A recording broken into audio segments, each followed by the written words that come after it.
Today I thought I'd do a vlog about the value of games, and frankly a common complaint I'm hearing a lot lately, probably due to the recent complaints of the Order 1886 being too short. Of course, everyone loves to jump on the bandwagon right away. Oh, it's only 4 or 5 hours long and all this, and when no one's actually played it. Apparently someone did a speed run through the game and beat it in so many hours. I'm not sure, but my friend who plays games very rapidly and gets through them a lot faster than I do just finished it last night, and he's got 9 hours in it. And even to him, he thought it was a little on the short side, and there were some things, some improvements the game could have had, but he enjoyed his experience with it overall. But initially, you know, you hear like Angry Joe or some, oh, it's only 5 hours long, and then they go on a tirade about short games, you know. Like it's important that every game has a Skyrim or a Grand Theft Auto 5 kind of a deal. Now, I went and paid, you know, $50 or $60, whatever it was, for Grand Theft Auto 5. This is, you get your money's worth. I got over 100 hours in this. I would pay $100 without thinking twice for this game. I felt guilty buying it again, believe it or not, even at $60, whatever I paid for it, because you get so much for your money. To me, it's worth it. It's not worth it to everyone. I've mentioned this quote several times, a famous Hemingway quote, where he says that pheasant hunting is worth whatever price you have to pay for it.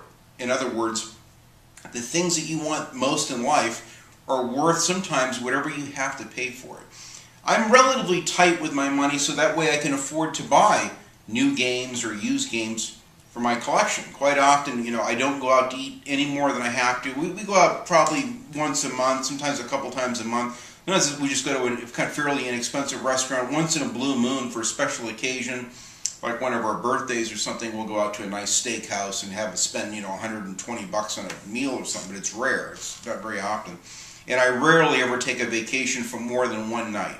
We'll go away for one night at a hotel room, and I feel guilty spending hundreds of dollars for a room you're only going to use for a few hours, and then you're out of there. So I'm the first person that understands being tight with money, and that's why I probably have money to buy movies and games, because I'm careful with it overall. My truck has been paid off for quite a while. I can go out and buy another brand new one tomorrow, or a new Corvette or anything else. I can afford it, but I won't put myself in that position again, because I've learned my lesson from living above my means and spending too much money. The truck is in great shape. It's got 67,000 original miles. Probably can go another 6 years with no problems. So I'll save my money and keep it, not have another $555 a month truck payment, plus the high insurance and everything goes with having a new car. So to me, I understand about people being tight with money and not wanting to spend too much. Naturally, we would love to get, you know, a Skyrim quality games. I mean, who wouldn't want to spend $60 for a new game and get, you know, 20, 30, 60 hours of gameplay? It's nice when you can get it. But I don't lose sleep over it. In many games I played, like, you know, played Left 4 Dead. Now I haven't done this in co-op. I've just played the single player campaign, and these are fairly short campaigns. They're basically 4 stories, 4 sections to get through. And it's over. I mean, you can blow through this relatively quick, but what's nice about it is that it has replay value because of this random, you know, director's editor thing on the level design, where every time you play a level, it's completely different from the time you played it before. You never know where the zombies are going to pop out and attack you, so it has a lot of value because of replay value. Plus, you can play, you know, multiplayer or co-op or whatever, so it's a fun game. You get your money's worth out of a game like this, as short as the campaign is. You know, Homefront. A lot of people just rip this game apart. I love this game. I never complained about this. Now, this is a fairly short game. I think I beat it in maybe 5.5 hours or 6 hours. It was more than long enough for me. It was fine. It said the story it had to say, and it wrapped up. It would have been nice to have had another 90 minutes or a couple hours in it, but I didn't think it had to really say, it really needed to be longer than it was. It was long enough for what it was. And I went through and replayed some of my favorite levels again. So it has replay value if you want to speed run through the levels, or you just want to try a level and try different tactics, more stealth the next time around, and try different weapons. In that respect, many of these shooters have replay value. I bought this for like less than $10, like $8. This Quantum of Solace 007 game. A lot of people bagged on the game and put it down. This was one of the hidden gems right here. This is a great game. It's made by the Treyarch Call of Duty, devs, and it's a fantastic game. Wonderful graphics, level design. This was a short game. I think I beat this in 2 evenings, maybe over 6 hours, I'd say. So this is considered a very short game, but the graphics were great. The gameplay was fun. It introduced some things they didn't even have in Call of Duty, like a cover system, which was nice, and some really cool stealth levels and sections in here and ways that you could use stealth to get through levels. So there's replay value in this, and I went back through and replayed my favorite levels to get higher achievement scores than some of them. So even this had replay value, and it had a multiplayer, which I never played, but it was fine. And if I had paid $60 for this, if I had known how good this was, I would have bought it, when it came out, and paid $60. I hadn't even seen the movie. It's from this. Basically, it takes the Casino Royale and Quantum of Solace and has, actually 2 movies in one game. So to me, you get a great deal on this. Call of Duty Black Ops. I beat this in like 2 nights. It's another one, probably 6-7 hours long. Didn't take me long to get through it at all. In fact, I thought it was so easy. I replayed it in the hardened level, which put up more of a challenge, and I really enjoyed my second playthrough. Took like an additional 2 evenings to rebeat it again. And I really had a great time. Now, again, this is more about multiplayer and the zombies and all that, which I didn't even really get into. I could care less about all the maps and the multiplayer, but just for the campaign, and I stood in line 3 hours and 45 minutes for this, it was worth it. I love this game. It's a great Call of Duty experience. Call of Duty Ghost, which I have here as well. Another short campaign, I think 6-7 hours long. I beat this one in a few evenings and had a wonderful time. It was a great game. I've gone back through and replayed my favorite levels. It's very well polished. It's kind of like going out to a fancy restaurant. You can spend a lot of money for dinner, but still feel hungry when the meal is over. I suppose it's the same thing with games. It depends on the quality versus quantity. I mean, I'd much rather play a game to me that's fun in 5 or 6 hours. It's a really good story. It wraps itself up nice or whatever, than to play something that goes on way far too long for 20 plus hours. And it's a grind because you're searching for collectibles that don't even help you level up. They're meaningless, or you're doing a lot of side activities that are just obviously thrown in as filler for games to stretch it out to 15 hours or 20 hours or whatever. So it depends. I mean, a lot of people were complaining, that Alien Isolation was too long. I actually watched not 1 but 2 complete playthroughs, lengthy playthroughs of this, and this was a great game. I mean, enough for me to even watch it, the playthroughs twice. I thought it was absolutely fascinating. I can't wait to play this. One of the reasons why I haven't played it is because it is too long. And it's the same reason why I haven't played Fallout 3, because I'm almost intimidated by, oh God, I'm going to have to play, 60 to 100 hours into this game, or 20 hours or 20 plus hours into this, and I don't know if I'm going to be able to commit to it. And because I haven't committed to it yet is the reason why I never played this all the way through in the first place. I loved this when I played it years ago and started to play it, but I never finished it. So it's really subjective as to whether the games are worth it. I mean, I got Terminator Salvation, which is supposedly, angry, oh God, you beat that game in 4 hours. I'm telling you, I got 5 hours in it now, and I'm not anywhere near getting completed. But again, I take my time and enjoy the process. I look for collectibles. I like to look around. I like to think about approaching things tactically, if I can, if it provides you the time to do that. Some levels you're in, like a clock, and you got to get through them quickly. But I enjoy the games and take my time to do it. Now, a game like Max Payne 3, this is a wonderful, polished experience. I love this game. Now, this is the only game I've ever played that I almost thought was too long. The only game I can think of. And I've got probably maybe 13 hours. I'm on like the second to the last level, the police station level, halfway through it now, and I just never finished it. And I found every gold gun part and collectible along the way I was going, trying to get a high achievement score in this. I love this game, but because it's so hard, it's such a tough, challenging game, and it was such a grind that, I was emotionally drained by the time I got to the second to the last level. And I've seen like an entire playthrough of this on Phil at DSP did a playthrough of this, which I watched, which was interesting.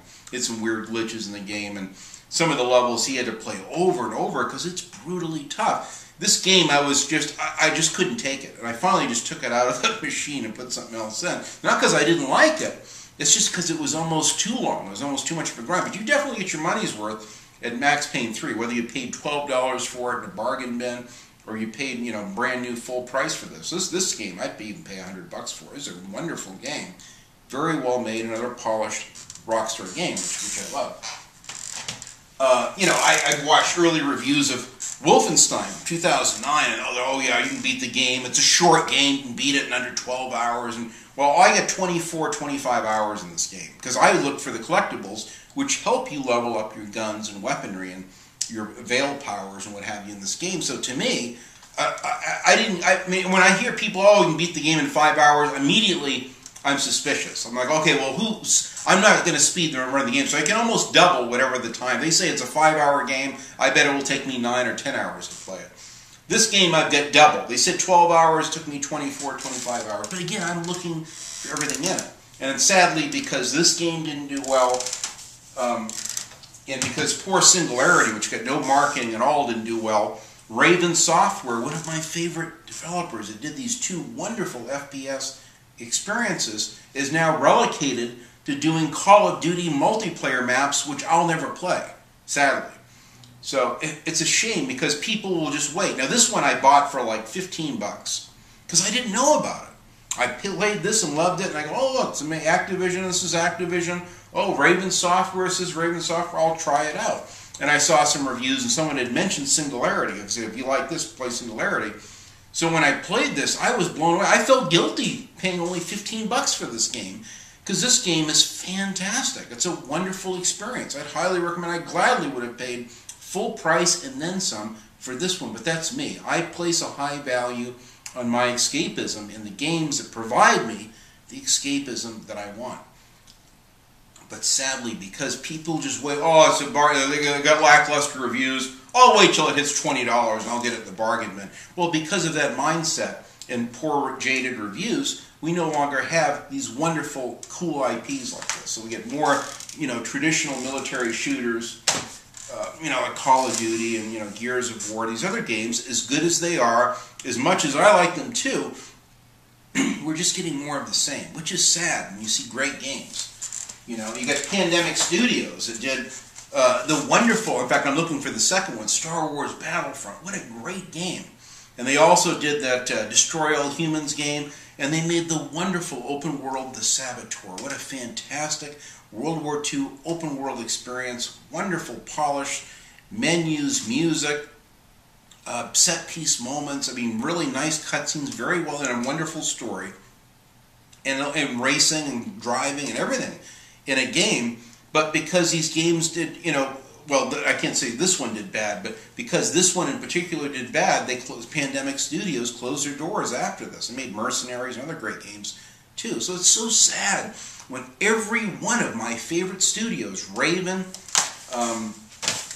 id Software, another one, a shadow of their former selves, because this masterpiece got just jaded reviews and put down, and people, I'll just wait till it hits $15 in the bargain bin, and then I'll think about it.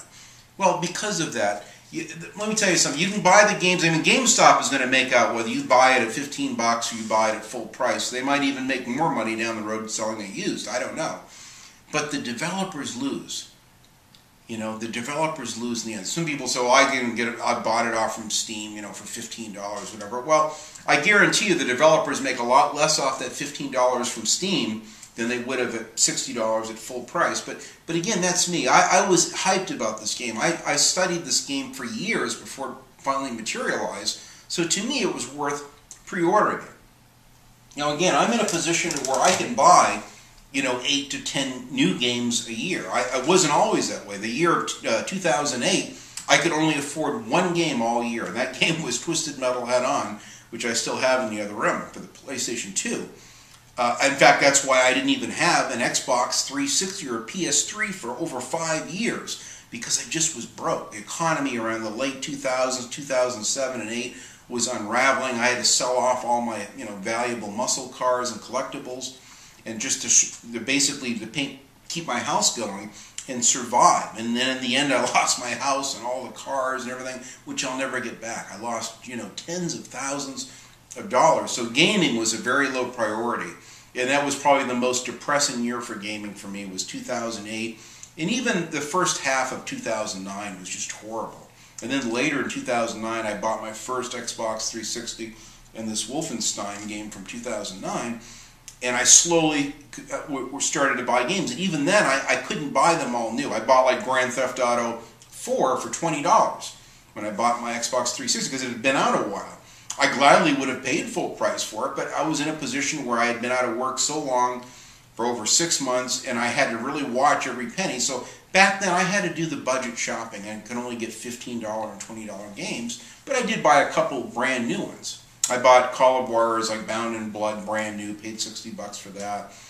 Wolfenstein from '09 I paid full price for, and a couple others in '09, but not too many. I couldn't afford too many games. And then 2010 was a little better. I started going nuts by buying a lot more new games and started pre-ordering. But I mean, everyone's going to have to decide for themselves. I mean, to me, it's like you can go out to eat. You can go to one of these hometown, they call them hometown buffet places they have here, where it's an all-you-can-eat experience. You go and you pay your $15 or $20 or whatever, and it's like, it's just nothing but corpulent, obese people in there.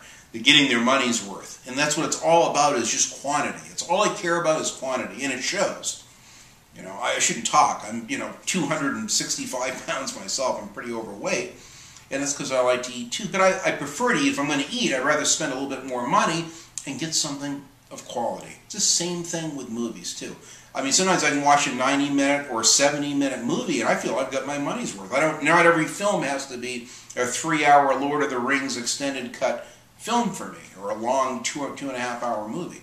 I'm quite often very happy with that 90 minutes. That was a great film. I can get up and leave, and that's fine.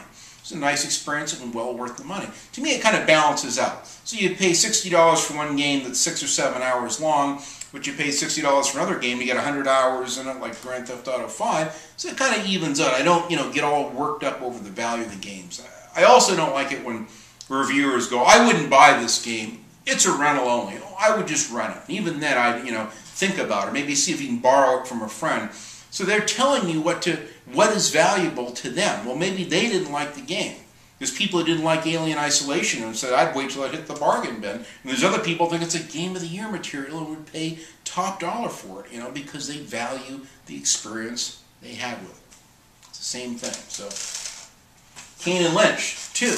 Short game. I think I've got 6-7 hours in this. But it was so fun, I went through and replayed my favorite levels. And I wasn't even into the multiplayer. I bought this brand new. Happy to pay it. The Bureau, XCOM Declassified, another game. I think I probably was closer to 8 or 9 hours in this, maybe, because I kind of took my time. But this game you could probably beat in, 7 hours or so. But that would be considered a short game, I guess. But it was so unique and so well done for that time that I think it would have been milking it to have it go on any longer. I think the story wrapped up nicely. I liked this game, and I thought its length was fine. I paid full price for that. Seneca I bought brand new. Another great game. This is one I haven't finished yet. This is one I'm anxious to get back to. This is a wonderful, very polished FPS experience, very unique. Unfortunately, Starbreeze Studios, the sales on this didn't do so well, so we may not see a whole lot of games like this. And the last game I saw from Starbreeze was that wonderful little Brothers game, almost kind of like an indie game. It's kind of sad to see wonderful studios that did the Chronicles of Riddick, Escape from Butcher Bay, and Assault on Dark Athena, and Syndicate, and other great games like The Darkness and stuff on Darkness 1 and 2 that don't even get to make these games anymore. Wonderful, unique games like this, because these games get shot down in reviews. This game was heralded for its wonderful co-op, but people bagged on the single-player campaign, which I don't understand, because it's a wonderful, polished experience, in my opinion, but everyone's different. People, wait till it's $10 in the bargain bin, and then I'll think about it. Well, it's your prerogative. I paid top dollar for Army of Two Devils Cartel. This was more enjoyable to me than a lot of AAA games. And I loved this. I went back through and replayed my favorite levels again because it was so much fun. A really good shooter with even a much more oomph to the guns than Gears of War, in my opinion. Destructible environments. Some of the graphics were as detailed and clean as they looked. They were a little stale, but overall, this was a great experience and my favorite Army of Two game of all of them, believe it or not. And this got horrible reviews. There's a couple other people, not too many, that liked it like I did, but most of the reviews were horrible. So we may not see any more Army of Two games, sadly. So because people will just wait till it hits the bargain bin, because the reviews weren't that great on it. The Metacritic score, God forbid, was too low. Medal of Honor Warfighter was a short game. I think I beat this game in like 6-7 hours. Some people say you can beat it in 5 hours. They must have been doing a speed run on easy because it took me a while to get through it. So I can see why it would be considered a short game. But again, this is mostly, you know, for multiplayer, which I don't care about. So if you're into multiplayer and bought it new at the time, you probably will get your money's worth because it has, you know, it had good multiplayer as well. And I have friends that love the multiplayer in this, even over Call of Duty and Battlefield, believe it or not. And I love the campaign in this. So to me, I got my money's worth just out of the campaign alone, but that's me. I'm willing to pay the price. Battlefield 2 is not a very long game either, probably the same length as Warfighter. I think this one I might have had maybe 9 hours in this or so, I'm not sure, but this is a great game, and I've certainly gone back and replayed this. So to me, it's worth it. And I paid full price for these games, and I'm not even into multiplayer, just because I want that campaign. So sometimes a game can go on a little too long, like Wolfenstein The New Order, one of my favorite games. In fact, it was my favorite game for 2014. Highly recommended. You get a good 20 hours plus in this game. I'm not joking. I mean, I haven't tallied up my time yet in this, but I bet I've got well over 20 hours, 25 hours probably in this easily. This is a really good value, and if you paid, you know, even though it doesn't have multiplayer, if you paid full price for this, you still can't go wrong because it is a long game. So I validate that certain games will give you more of your money's worth than another one that maybe is, you know, 1/3 the length of this. So certainly you know, get your money's worth. Now, Sniper Elite 3, I only paid $50 for. I gladly would have paid $60 for this. This was a decent length game. I think I've got maybe 12 hours in this, but I took my time, and I love using the stealth and creeping around and taking out every single enemy on the map, not leaving no one alive. So for me, this was a perfect length. It wrapped itself up nicely. I didn't have the greatest, you know, story for a World War II game, but very satisfying gameplay. Definitely has replayability value because there's so many weapons and ways you could approach the various targets. So this is one I'm anxious to get back to. In fact, there's a new version of this, I think, that'll have the DLC. I don't know when it's coming out. It might even be out now. And I'm going to pay full price for that again, even though I've already bought the game because I want all the DLC, and I just haven't purchased it yet. I could get it off from the PlayStation Network, but I'll probably just wait and just get the special edition of this. And I'm looking really forward to the new Zombie Army Trilogy game from Rebellion as well. So that's why I bought the Sniper Elite V2, and I rebought brand new the Silver Star Edition, which is the same thing. And I already even had half of the DLC for that, so I kind of overpaid for that. Plus, I think I bought a friend the Sniper Elite as well. So I mean, I paid a lot of money for this, and I'm happy to do it because I love Rebellion and 505 games, and I wanted to see them do well because I want more of these. But if I just sat and if we all just sat and said, well, I'll just wait for this to hit 10, 20 bucks, and then I'll think about it. If we all thought that way, then all of our gaming development companies would be 6 feet under. That's a fact. So, I mean, it doesn't mean, I'm not trying to lay a guilt trip. Not all of us, you know, want to, you know, purchase all the games new. I've had to hold off this year. Dying Light and The Order 1886, which I was actually going to order the collector's edition of. I had to wait. My wife just said, really watch the money. We're going to get these goals in our house done. Like I said, I'm working on my garage. It's quite a bit of money. Then we're going to have to really watch every penny. So we've been really careful not to go out to eat too much. We're careful not to spend money on extra movies and games and stuff for right now. Because believe me, I can spend hundreds of dollars very easily at a GameStop or at my Dimple store buying used games or whatever. So I have more than enough games for right now. But I will be getting in the March coming up here the Zombie Army Trilogy and Battlefield Hardline and Project Cars. Those will be the next 3 games I'm getting. I'm going to be pre-ordering those I got to get in there now and pre-order them now, so I'll get any pre-order incentives. I don't have an issue with pre-ordering games. I think there are a lot of games that are unfinished, like this new Assassin's Creed Unity. They just crank them out every year, and then we'll patch them later and just get them out the door for sales. I think it's a horrid trend. I don't like it. This new Evolve game with its heavy DLC that you got to spend a fortune for just for like a different colored gun or basic things is kind of a ripoff.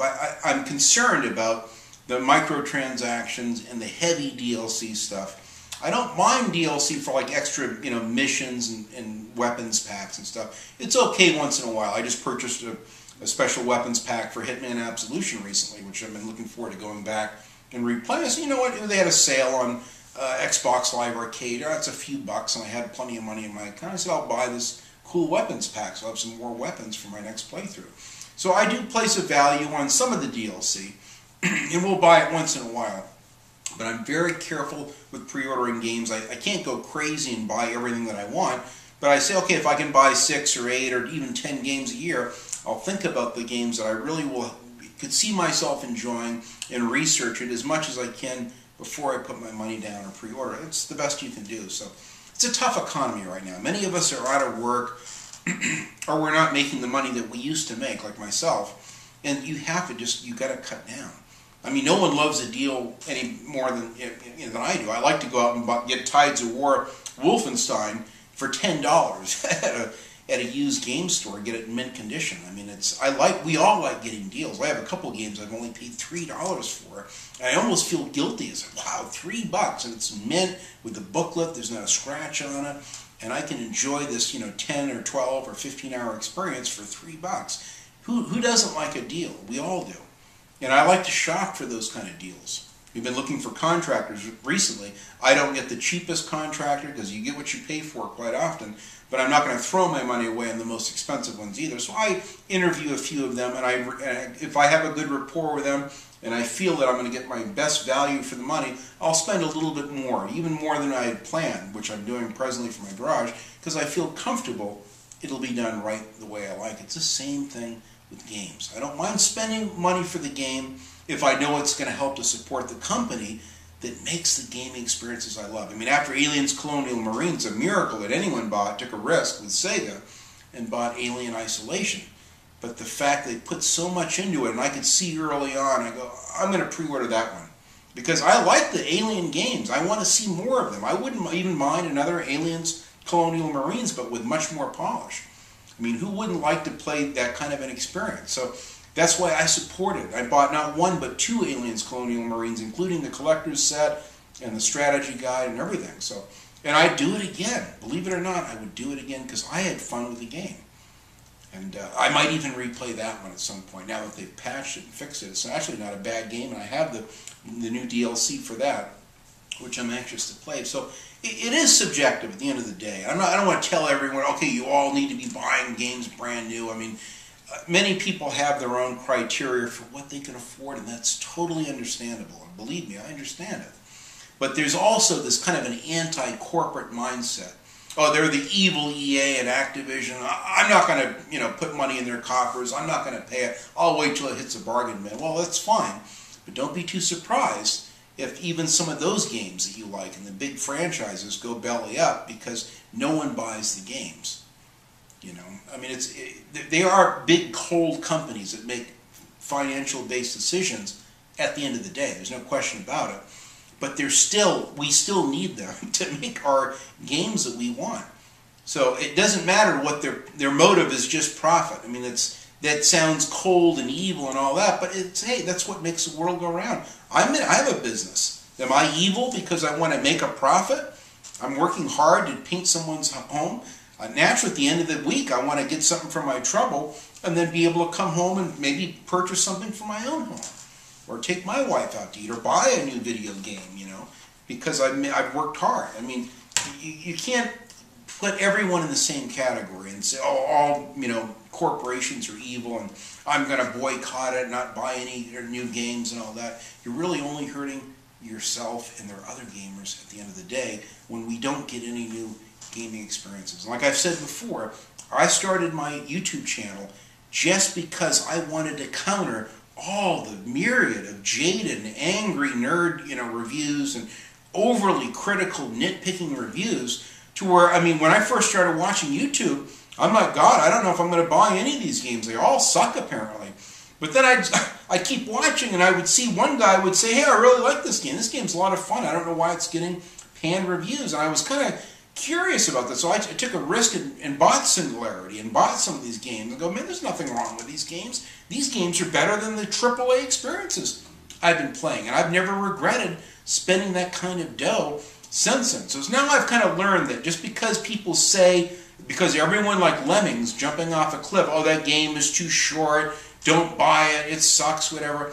It almost intrigues me to want to play the game and research it for myself. So then I watch even more reviews, and guaranteed I'll find other people that like the game, perhaps for similar reasons as myself, and they might even point out the flaws of it. Say, you know what, at the end of the day, the fun factor was there. I had a blast playing this game, and I would highly recommend it. I'm the same way. So I'm all for saving money and all that, but I'm concerned about the longevity of these companies. So, I mean, I hate to think of the damage in sales just because of this supposed rumor of, oh, the Order 1886 is only 5 hours long. Think how many sales that probably cost.